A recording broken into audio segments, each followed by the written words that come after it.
the theme of 2022 for Guanajuato Silver is ramp up, ramp up, ramp up. We've put El Cubo back online. It's now our job to be able to execute our business plan, which is to ramp up in terms of tons, in terms of grade, both from El Cubo and El Penguico. Hello, everyone. Welcome to another episode of StockPulse.com's Inside the Markets Extra. We are more than honored to be sitting down today with CEO James Anderson of Guanajuato Silver. Thank you so much, James, for joining us today.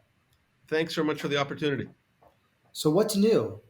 I believe that your company has some breaking news. Well, that's true. We put out a news release yesterday, and what that news entails is what we are. Guanajuato Silver is Mexico's newest silver and gold mining company. So we're very proud about that. What is embedded in the news release yesterday is us selling about $750,000 worth of silver and gold concentrate 2 weeks ago, and then invoicing for delivery for payment probably on December 3rd, another $1.3 million again worth of silver and gold concentrate. So we own a silver and gold mine in central Mexico in Guanajuato. The product that we make at our processing plant is a silver and gold concentrate that we sell to a metals trader named Ocean Partners, and we are in business. We're in the gold and silver mining business. What's it been like on the ground in Mexico in 2021 after the year 2020 with the pandemic? Well, yeah, it's a little different situation down there. I guess one way that I like to answer that question, I guess, is that our Mexican friends don't really have the opportunity not to go to work if they don't want to. So in Mexico, it's very much a yes, masks on, thanks, social distancing. If you go into a restaurant anywhere, your temperature is taken, your cell phone is taken for contact tracing purposes. They've got very good facilities to get both PCR tests. So when I'm down there and I have to go back to Canada, you need a PCR test, which is a little bit different than our American friends, and the antigen test that they prefer. Hawaii uses the PCR test as well, but all of that's readily available in Mexico, and we've done as good as we can keeping the virus away from our workers, and we take that very, very seriously. I think it's 92% of our workers are vaccinated, are fully vaccinated. That's a higher number than, let's say, the field in Mexico, but we are a well vaccinated lot in Mexico. So tell us about Guanajuato Silver in 2021. What's some of the news stories? How far have you come? And then what do you expect? And what can your investors expect moving into 2022? Well, I guess one of the things that we're very proud of is how swiftly we've moved El Cubo, our mine and milling complex, back into production. So for those of you who are not familiar with the Guanajuato Silver story, we purchased this mine and mill from Endeavor Silver. We signed a letter agreement in December, so almost a year ago, to purchase that asset. In March, we raised 17 million Canadian dollars to pay for the asset. Signed a definitive agreement with Endeavor to purchase it in April. Started refurbishing the plant and the mine. Started mining in August. Milling the material in September, with first concentrate sales in October and additional concentrate sales through November, which is what I just sort of outlined for you. So in an industry where progress is often glacial and progress is often measured in years and decades, we've managed to become Mexico's next silver and gold producer in a record amount of time, and I applaud our excellent Mexican team on the ground of engineers and geologists and process engineers who've put the thing back in production in record time. So this all led up to this most recent announcement. Can you tell us about the results that you're getting ahead of this announcement that allowed you to make a sale of this magnitude?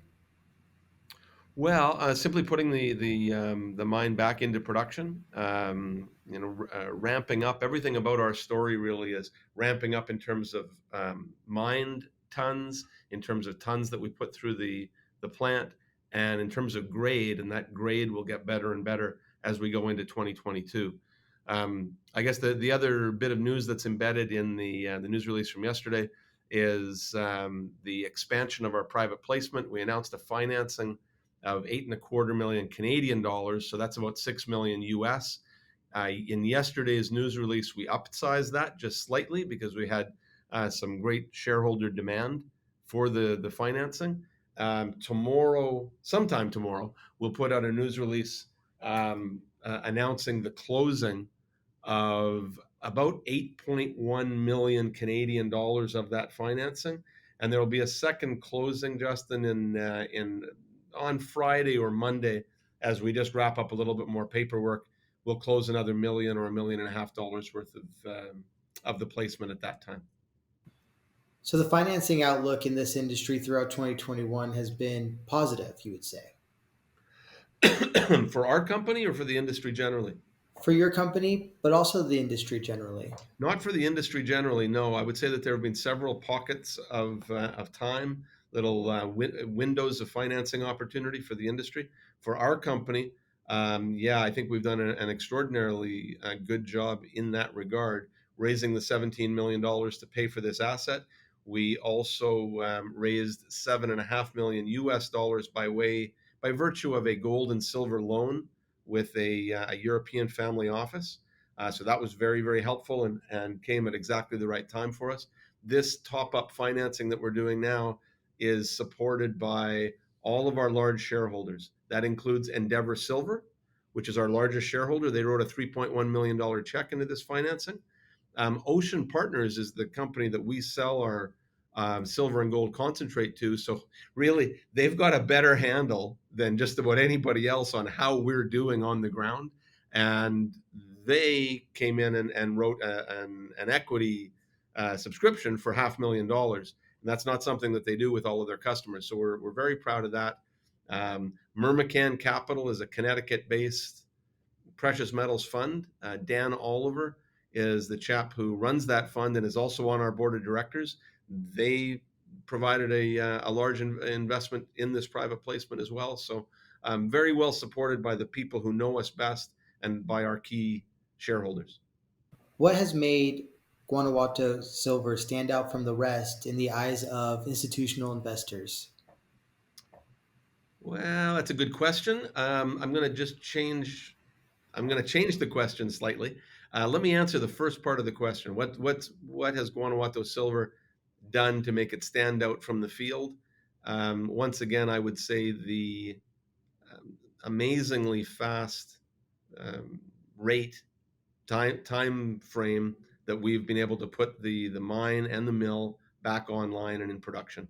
Those things just aren't done in 6 months in our industry. Well, that's what we did, and we're very proud of that. But it's the type of speed and the type of persistence and consistency that we want to make G Silver recognized for in the months and years ahead as well. So expect more from that. Regarding institutional players, there are a few smaller institutions that own significant amounts of Guanajuato Silver shares and are very supportive.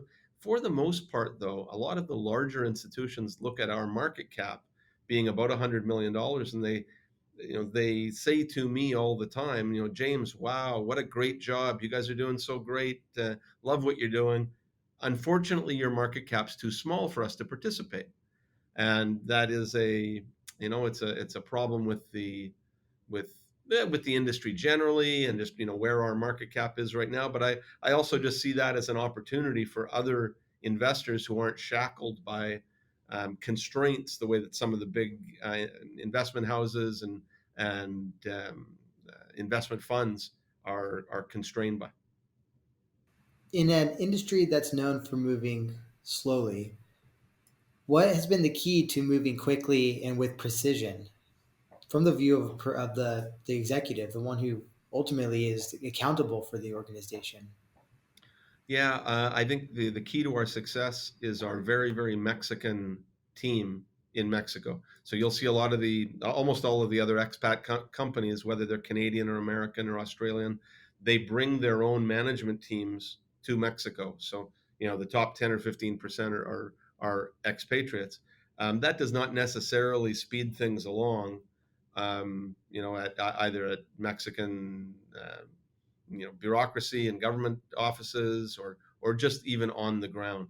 The team that we've hired about 250 people here in the last 6 months in Guanajuato. 100% of them are Mexican nationals. That's something that we're very proud of, including the management suite there, led by Hernan Dorado.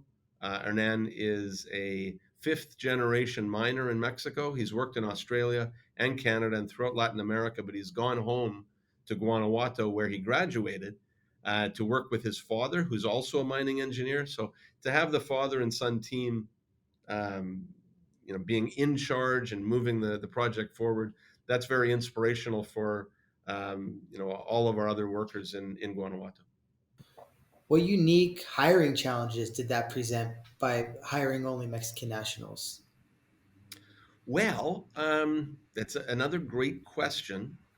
In terms of process engineering, then perhaps a challenge or two.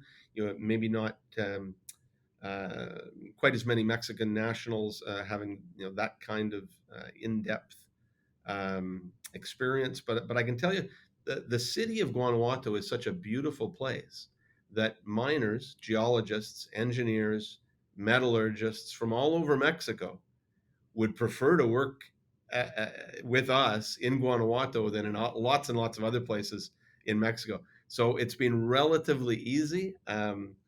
Our head of human resources, Felizardo Escuero, has done just a remarkable job of attracting top mining talent to our company, and that's something that we are proud of. But it's also something that we aspire to being able to do more and more and more in the future. So we have this breaking news: the expansion of the private placement as well as the concentrate sales. Now, in closing, I'm just curious: do you want to expand at all on what you're expecting of 2022 and what the investors might be able to expect from G Silver moving forward here? All of the theme of 2022 for Guanajuato Silver is ramp up, ramp up, ramp up. We've put El Cubo back online. It's now our job to be able to execute our business plan, which is to ramp up in terms of tons, in terms of grade, both from El Cubo and El Penguico, which is our other mining asset just 8 kilometers away from Cubo.